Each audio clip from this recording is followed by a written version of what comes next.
সম্প্রীতির বার্তা নিয়ে আজ পথে বাম কংগ্রেস। পার্ক সার্কাস থেকে ইতিমধ্যেই কিন্তু শুরু হয়েছে সেই মিছিল। সম্প্রীতির বার্তা নিয়ে পথে বাম কংগ্রেস। পার্ক সার্কাস থেকে রাজাবাজার পর্যন্ত এই মিছিলে উপস্থিত রয়েছেন বিমান বসু। সেই ছবি দেখতে পাচ্ছেন কলকাতা টিভিতে। মিছিলের সামনে উপস্থিত রয়েছেন বিমান বসু। আরএসএস বিজেপির বিভাজনের রাজনীতির বিরুদ্ধে সাম্প্রদায়িক সম্প্রীতির পক্ষে কিন্তু আজকের এই মিছিলে উপস্থিত রয়েছেন বিমান বসু। সিপিআইএমের র্যালি ইতিমধ্যে শুরু হয়েছে, বাম কংগ্রেসের এই র্যালি।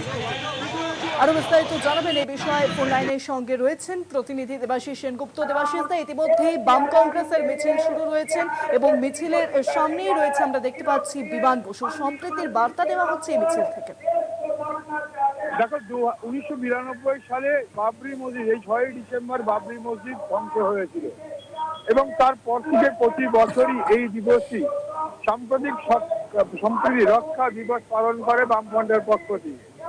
ক্ষমতা থেকে 2011 সালে ক্ষমতা থেকে চলে যাওয়ার পরও কিন্তু দেখা গেছে বামপন্থীরা এই দিনটিকে সাম্প্রদায়িক সম্প্রীতি রক্ষার দিবস তারা পালন করে।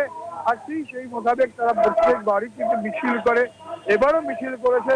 মিছিল তাদের শুরু হয়েছিল পার্ক সার্কাস থেকে, মিছিল এখনো চলছে।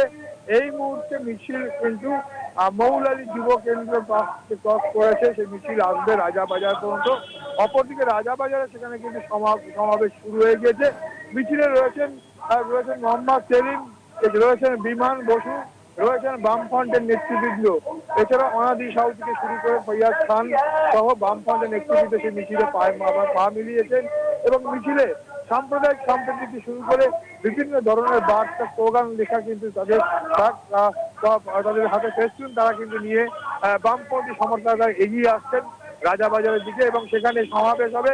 সেই সমাবেশে আমরা জানতে পারছি বক্তব্য রাখবেন বিমান বসু এবং মিছিলের মধ্যে মিছিল হাঁটছে রাজাবাজার থেকে হাঁটা শুরু করেছেন মোহাম্মদ সেলিম এবং আলিপুর স্ট্রিটের সামনের দিকে বিমান বসু তাদের মিছিলে যোগ দিয়েছে। অনেক ধন্যবাদ দেবাশিস দা, ফোন লাইনের সঙ্গে ছিলেন প্রতিনিধি দেবাশিস সেনগুপ্ত। সম্প্রীতির বার্তা নিয়ে আজ পথে বাম কংগ্রেস।